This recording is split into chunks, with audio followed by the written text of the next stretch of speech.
Շնորհակալ եմ շատ հարգարժան տիկին նախագահ, հարգելի գործընկերներ, նախ ուզում եմ ասել, որ այս նախագիծը եւ ընդհանուր առմամբ օրենսդրական փաթեթը համատեղ աշխատանքի արդյունք է եւ վերջին 3.5 տարիների ընթացքում ուրեմն քաղաքացիական պայմանագիր խմբակցությունը եւ կառավարությունը համատեղ ուրեմն թե քննարկումների, թե նաեւ աշխատանքային գործընթացների շրջանակներում մշակել է Հայաստանի ուրեմն ժողովրդի համար շատ կարևոր կարելի է ասել պատմական նախագիծ, քանի որ ըստ էության մենք հիմք ենք դնում առողջության մասին հոգ տանելու նոր համակարգ։ Առողջության համընդհանուր ապահովագրության հիմնական սկզբունքներն են ուրեմն օրենքում ներկայացված, որոնք են, որ այն ներդրվելու է փուլային ուրեմն շրջանակներում 3 տարիների ընթացքում եւ մեր նպատակն է, որ 2029 թվականին արդեն մեր բնակչության ուրեմն մեծամասնությունը, ճնշող մեծամասնությունը ունենա այս համակարգի հասանելիությունը եւ ապահով լինի իր առողջության հետ կապված առաջնային անհրաժեշտ սպասարկմամբ։ Օրենքը իրենից ներկայացնում է ընդհանուր առմամբ այս իրավական հարաբերությունները կարգավորող ամբողջական մի փաստաթուղթ, այն 0-ից մշակված է եւ անդրադառնում է ինչպես ուրեմն սուբյեկտներին, ապահովագրական փաթեթին, շրջանակներին, փոխհատուցման կարգին, թե ինչպես ով է իրականացնելու ապահովագրումը, պետական հիմնադրամի ստեղծման ողջ կառուցակարգներն է կարգավորում եւ իհարկե անդրադառնում է նաեւ բողոքների ուրեմն քննման եւ հնարավոր ուրեմն պացիենտների, բժշկական կենտրոնների կամ այլ ուրեմն գործող սուբյեկտների կողմից իրավահարաբերությունների կարգավորմանը։ Ըստ էության ուրեմն մեր օրենքով սահմանված է, որ առաջին փուլով 2026 թվականին կապահովագրվեն երկու խումբ, առանձնացնենք երկու խումբ անձանց, առաջին խումբը պետության կողմից ապահովագրավճարի փոխհատուցմամբ ապահովագրվող անձինք են, դրանք մինչև 18 տարեկաններն են, 65+ տարիքի անձինք են եւ 18-ից 65 տարեկան ուրեմն հաշմանդամության կարգ ունեցող, առաջին, երկրորդ, երրորդ կարգ եւ դրան համապատասխան նաեւ ֆունկցիոնալության գնահատական ունեցող անձինք են, հաջորդիվ անապահովության ուրեմն բալ ունեցող, 28 բալից ավել ունեցող անձինք են, ընտանիքներն են։ Հաջորդ եւ 65+ ասեցի։ Հաջորդ խումբը այն քաղաքացիներն են, ովքեր իրենք են վճարելու իրենց ապահովագրավճարը, դա վերաբերվում է 200,000 դրամ աշխատավարձից ավել գումար վաստակող անձանց, նշեմ, որ այս մեկնարկային հաշվարկային շեմը վերաբերում է համախառն ուրեմն եկամտին, սա նշանակում է, որ հարկերը ներառյալ եւ եթե անձը մի քանի տեղ է աշխատում, ապա եւս հաշվարկվում է նրա բոլոր տեղերում ուրեմն հաշվարկված աշխատավարձի հանրագումարը։ Եվ եթե այս հանրագումարը 200,000 դրամից ավել է, ուրեմն նա կընդգրկվի 2026 թվականին առողջության ապահովագրության համակարգում։ Հաջորդիվ 2027 թվականից կներառվեն մինչև 200,000 դրամ աշխատավարձ ստացող անձինք եւ այնուհետեւ արդեն 2028 թվականին մնացած խմբերը, ովքեր են օրինակ գյուղացիական տնտեսություններում զբաղված անձինք եւ աշխատող անձանց փոխկապակցված ընտանիքի անդամները, օրինակ բերեմ ուսանողները, որոնք ըստ էության այս ապահովագրության շրջանակներում եւս իրենք են հանդիսանում ապահովագրավճար վճարողներ։ Ինչ վերաբերվում է այս շահառուների, նշեմ, որ բոլոր այն քաղաքացիների խմբերը, ովքեր որ կապահովագրվեն պետության կողմից, նրանց համար գործելու է մի քանի կոնկրետ չափանիշներ։ Առաջինը եւ ամենակարևորը դա Հայաստանի Հանրապետության քաղաքացի լինելն է։ Հայաստանի Հանրապետության քաղաքացի եւ Հայաստանի Հանրապետությունում ռեզիդենտ լինելու կարգավիճակ։ Սա նշանակում է, որ տարվա ընթացքում անձը Հայաստանում պետք է բնակվի առնվազն 183 օր եւ այս պարագայում է, որ պետությունը կփակի նրա ապահովագրավճարը։ Սա ռեզիդենտության եւ քաղաքացի լինելու նախապայմանը չի վերաբերում աշխատավարձ ստացող եւ իր համար ապահովագրավճար վճարող անձին, այսինքն բոլոր այն քաղաքացիները, ովքեր Հայաստանում են ապրում, աշխատում, բայց չեն հանդիսանում Հայաստանի քաղաքացի կամ Հայաստանի ռեզիդենտ, եւս ընդգրկվելու են այս ապահովագրական համակարգի մեջ եւ հանդիսանալու են ապահովագրավճար վճարողներ։ Օրենքի կարգավորման տրամաբանությամբ նախանշված են, որ ուրեմն այն տրված են իհարկե հիմնական հասկացությունները, որովհետև մենք ըստ էության նոր համակարգի ստեղծմամբ պետք է ունենայինք հստակ նկարագրություն, թե առողջության ապահովագրության շրջանակներում ցանկացած ուրեմն եզրույթ ինչ շրջանակ ունի, ինչ բովանդակ ունի, եւ այստեղ բոլոր ուրեմն հասկացությունները մանրակրկիտ ձևով, հստակ ձևով ամրագրված են օրենքի շրջանակներում։ Մենք ուրեմն տվել ենք այն շրջանակը, որը ծածկելու է ապահովագրական փաթեթը եւ սա եւս ուրեմն հակիրճ կերպով ներկայացնեմ, վերաբերելու է մարդու առողջության առաջնային օղակում անհրաժեշտ բուժ ծառայությունների, ուրեմն շտապօգնության ծառայություններին, հիվանդանոցային բուժօգնությանը եւ այս 3 ուղղությունների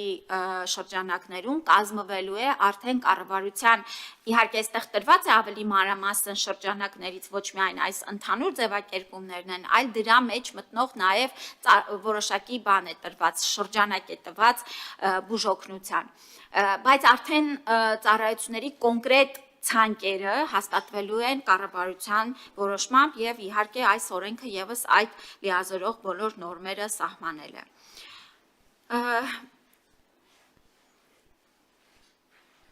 Տրված են իհարկե մանրակրկիտ ձևով, թե ինչպես է ապահովագրական ուրեմն համակարգ մարդը ներառվելու, ինչպես է իրականացնելու վճարումները,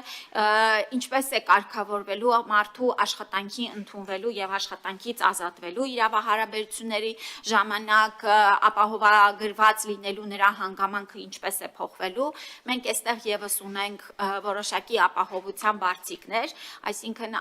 անձի կողմից աշխատանքից ազատվելուց հետո էլ նա այդ տարվա ընթացքում մնում է ապահովագրական համակարգում, բայց շարունակում է արդեն ինքը հանդիսանալ վճարող եւ պետք է շարունակի ամսական վճարումները իրականացնի, որպեսզի համակարգում ակտիվ մնա նրա ապահովագրական փաթեթը։ Կարգավորվում են իհարկե նաեւ այն հարաբերությունները, թե ապահովագրական ուրեմն ապահովագրված անձը, եթե չի իրականացնում ապահովագրական իր վճարում այս պարագայում ինչպես ենք մենք ուրեմն եւս հարաբերվում քաղաքացու հետ եւ շատ կարեւոր է ընդգծել, որ այս մասով էլ իհարկե ուրեմն որոշակի վարչական տույժերի մասով մենք այստեղ եւս իրար հետ դեռ կունենանք, եթե առաջարկությունները լինեն, իհարկե կքննարկենք այս մասով էլ, բայց մեր նպատակն է, որ ուղղակի անձը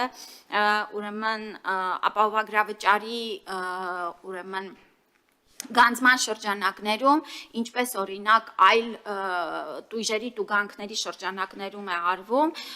ուղարկվի հարկադիր կատարման եւ ուղղակի գանձվի հենց ապահովագրավճարի մայր գումարը, այստեղ մեզ համար գլխավորը դա է եւ ոչ թե հավելյալ ինչ որ վարչական պատասխանատվություններ սահմանել անձանց համար։ Բայց մենք հասկանում ենք իհարկե, որ համակարգի գործունեության սահմանությունը, համակարգի թափանցիկությունը եւ նաեւ շարունակականությունը հնարավոր է ապահովել, եթե մենք բոլորս այս պարտավորությունները իրականացնում ենք անշեղորեն։ Ապահովագրական փաթեթի ուրեմն ապահովագրական փաթեթի ակտիվացումը տեղի է ունենում այն պահին, երբ որ ապահովագրված անձը ներառվելով ուրեմն մեր ռեգիստրում ստանում է հաղորդագրություն, որ ինքը առաջարկ է ստացել պետության կողմից ապահովագրվելու եւ իր համաձայնությամբ արդեն ներառվում է ուրեմն համակարգի մեջ եւ նրա համար ակտիվանում է ապահովագրական փաթեթը։ Ընդհանրապես ապահովագրական համակարգի եւ այլ սոցիալական ապահովագրական համակարգերի տարբերությունը նրանումն է, որ եթե մենք օրինակ մեր կենսաթոշակային հիմնադրամին իրականացնում ենք տարիներով վճարումներ, որպիսի հետագայում, երբ որ մեր կենսաթոշակային տարիքը կգա եւ մենք կկարողանանք օգտվել այդ համակարգից, առողջության ապահովագրությունը գործում է ապահովագրավճարը վճարելուց հենց հաջորդ օրվանից եւ սա նաեւ կարևոր է, որ մարդը արդյունքը իր կատարած վճարումների եւ վերադարձը ծառայությունների տեսքով շատ արագ է իր վրա զգում։ Մենք իհարկե հասկանում ենք, որ մեր երկրում երկար տարիներ եղել են առողջապահական կարիքներ, որոնք ըստ էության բավարարված չեն եղել։ Եվ այստեղ էլ շատ իհարկե քաղաքական որոշում է նաև, որ ինչ որ մի պահի մենք պետք է հանձնառություն վերցնենք եւ մեր քաղաքացիների անհրաժեշտ բուժօգնության կարիքը փորձենք աստիճանաբար բավարարել։ Ինչ եմ սա նշում, որ այո, հիմնական ռիսկերից, որ նաև ապահովագրության բարեփոխումը քննարկում էինք, դա դիմելիության աճն է, որ արդյոք մեր երկրի առողջապահական համակարգը կկարողանա դիմակայել այն ուրեմն դիմելիության աճին, որը որ սպասելի է։ Ըստ էության այս բոլոր ռիսկերը եւս հաշվարկված են եւ մեթոդաբանությունը, որը հաստատվել է նաեւ ֆինանսների նախարարության կողմից, թե ինչպես ենք մենք իրականացրել ակտուարական հաշվարկները, ենթադրում են եւ դա ներառված է, որ այո լինելու է որոշակի դիմելիության աճ։ Եվ այստեղ էլ մենք պետք է հստակ ունենանք մեր առաջ, որ ապահովագրական ծառայությունները, ապահովագրական փաթեթը չի փակելու բոլոր ծառայությունները, այլ մեր կողմից առանձնացվել են մեր երկրի հիվանդացության, մահացության բեռ հանդիսանող հիմնական հիվանդությունները եւ դրանց համար անհրաժեշտ առաջնային այն, ինչ կյանք փրկող, հաշմանդամությունը կանխող, մարդու առողջությունը հիմնականում վերականգնող ծառայություններն են։ Եվ իհարկե սրա շրջանակներում էլ օրենքը նախատեսում է, որ լինելու են որոշակի համավճարներ, լինելու են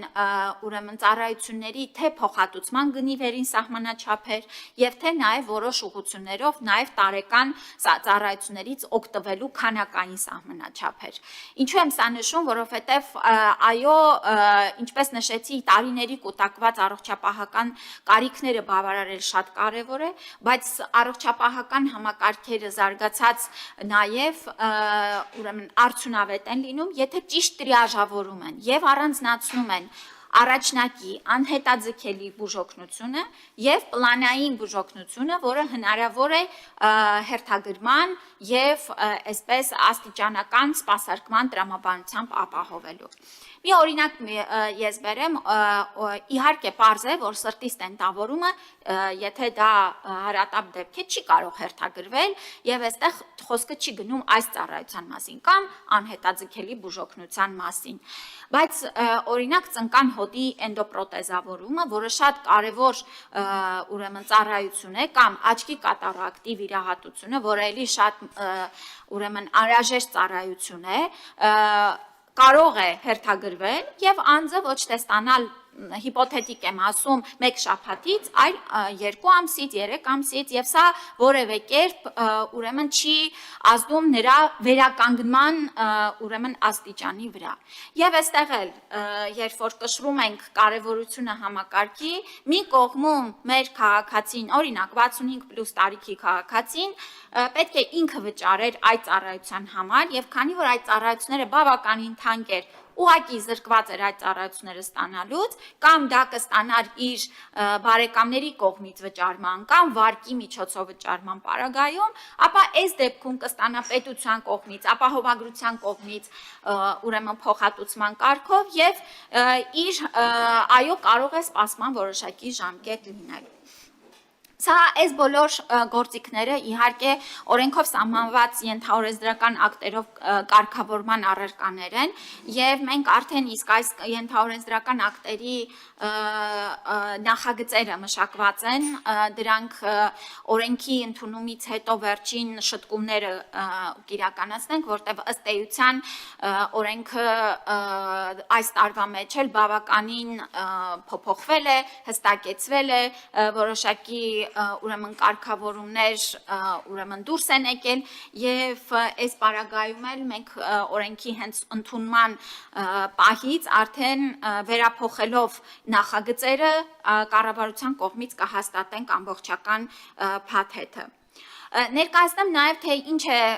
այս օրենքի ընդունումը ենթադրում այն քաղաքացիների համար, ովքեր այսօր օգտվում են պետական պատվերի շրջանակներից, ներողություն, բայց աստիճանական կարգով են ներառվելու ապահովագրական համակարգ, մենք այսպես ենք նախագծել, որ պետական պատվերի համակարգը մարման կարգով 3 տարվա ընթացքում արդեն ապահովագրական համակարգի ամբողջական ներդրման արդյունքում, որպես այդպիսին արդեն միջոցառում պետական բյուջեից դուրս կգա եւ մենք կունենանք մեկ բազային փաթեթ ունիվերսալ բոլոր քաղաքացիների համար ապահովագրության շրջանակներում եւ կունենանք նվազագույն ծառայությունների ցանկ, որոնք կտրամադրվեն ապահովագրություն չունեցող անձանց։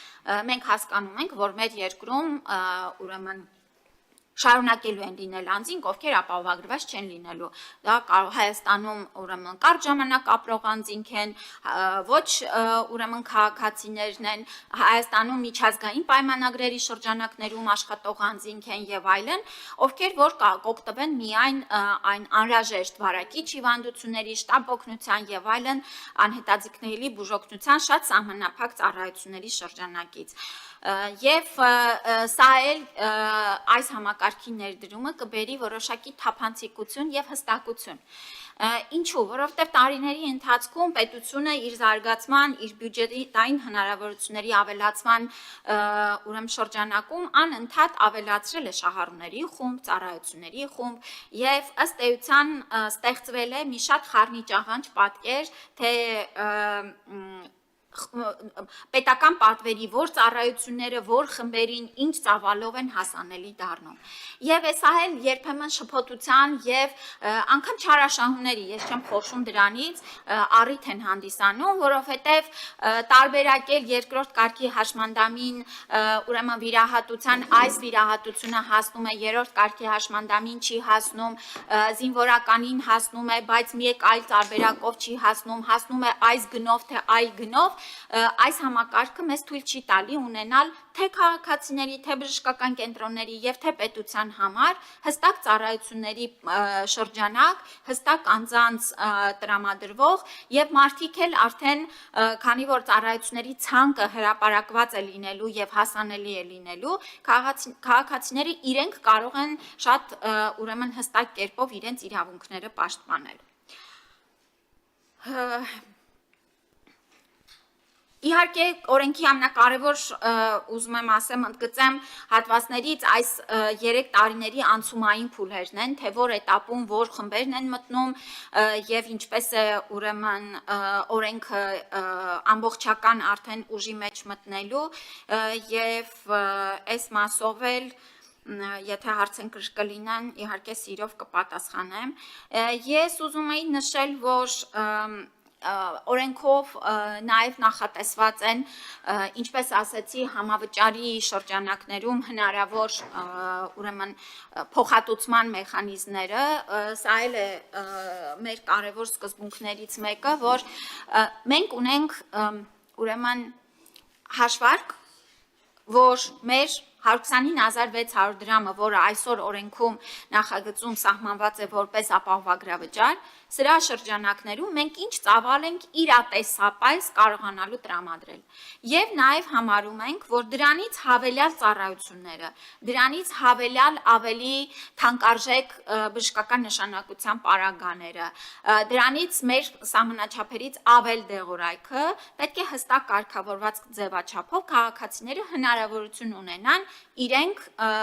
ուրեմն հավելավճար վճարելու միջոցով արդեն կարողանան ձեռք բերեն։ Եվ սա է ընդհանուր առմամբ ապահովագրական համակարգերի տրամաբանությունը,